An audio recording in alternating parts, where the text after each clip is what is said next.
கிமு கிபி மனிதன் எப்படி தோன்றினான்? அண்டவெளியின் வரலாற்றில் சுமார் 500 கோடி ஆண்டுகளுக்கு முன்பு வரை சூரிய மண்டலமோ பூமி என்கிற துணுக்கூண்டு கிரகமோ கிடையாது. சுமார் 450 கோடி ஆண்டுகளுக்கு முன்புதான் அண்டவெளியில் சிதறிய வண்ணம் இருந்த தூசியும் துகள்களும் கொதித்து கொண்டிருந்த குடிக்கற்களும் இணைந்து ஒரு நெருப்பு கோலமாக உருண்டு திரண்டது. பிறகு அதன் மேற்பரப்பு பல லட்சம் ஆண்டுகளை எடுத்துக்கொண்டு மெல்ல மெல்ல குளிர்ந்து கொண்டே வந்து ஒரு திடமான உருண்டையாக உருப்பெற்றது. அந்த உருண்டை சூரிய மண்டலத்தில் தலைவனான சூரியனை சுற்றி வர ஆரம்பித்தது. பூமி என்று நாம் இப்போது அழைக்கிற அந்த பெயரில்லாத உருண்டையின் எந்த இண்டு இடுக்குகளிலும் புல், செடி, கொடி என்று எந்த ஒரு உயிரினமும் கிடையாது. அப்போது பூமி வெறும் 7927 மைல் விட்டமுள்ள மிதக்கும் பாறை. சுமார் 100 கோடி ஆண்டுகளுக்கு பிறகு பூமியில் கடல்கள் உருவாகின. அநேகமாக 350 ஆண்டுகளுக்கு முன்பு எப்படியோ ஒரு விசித்திரம் நிகழ்ந்ததில் கடலுக்குள் பாக்டீரியா என்கிற நுண்ணுயிர்கள் தோன்றின. நியாயமாக இந்த பாக்டீரியா தான் நம் முதன்மையான எள்ளு தாத்தா.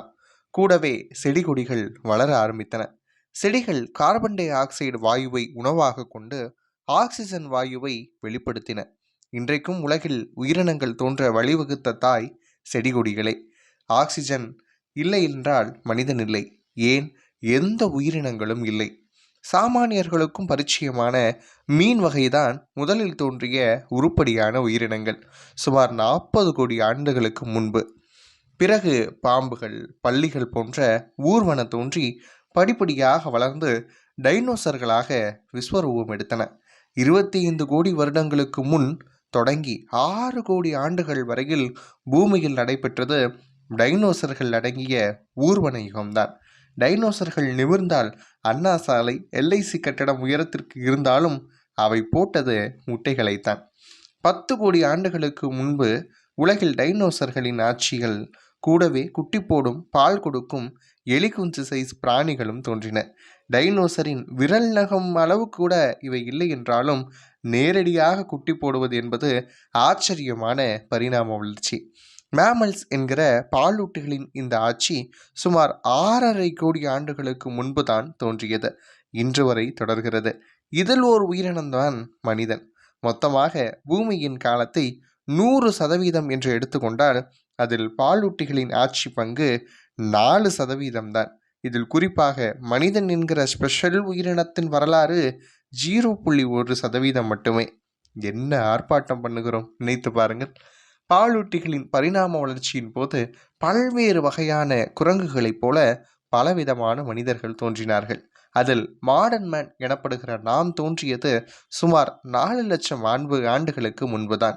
நம்மோடு வளைய வந்து பல பெண்களை அலற வைக்கும் கரப்பான் பூச்சிகள் கூட 25 கோடி வருஷங்களாக பூமியில் வசித்து வருகிறது. கரப்பாம்பூச்சி நம்மை பார்த்து நேற்று வந்த பயணி என்று தாராளமாக வரலாற்று சான்றுகளோடு சொல்லலாம். ஹோமோசேப்பியன் என்று அழைக்கப்படுகிற நாம் முதலில் தோன்றியது ஆப்பிரிக்காவின் நடுப்பகுதியில்தான். ஆப்பிரிக்கா கண்டத்தை பாருங்கள். மொத்த மனித சமூகத்தின் இதயம் போல அது அமைந்திருப்பதை கவனிக்கும் போது வியப்பு ஏற்படுகிறது. சாதி, மதம், நாடு, மொழி எதுவுமே இல்லாமல் நிர்வாணமாக சடைமுடியோடு உரிமை கொண்ட ஆப்பிரிக்க நாடுகளில் உலாவி வந்த மனிதன்தான் பிற்காலத்தில் தோன்றிய சாக்ரட்டிஸ், புத்தர், Alexander, Newton, Beethoven, Michelangelo, காந்தியடிகள், அக்பர், செங்கிஸ்கான், கலிகூகா, ஹிட்லர், இடியவன், நீங்கள், நான் எல்லோருக்கும் முதன்மையான முன்னோர். அது மட்டுமல்ல, அந்த முதல் மனிதன் ஆணல்ல, பெண்.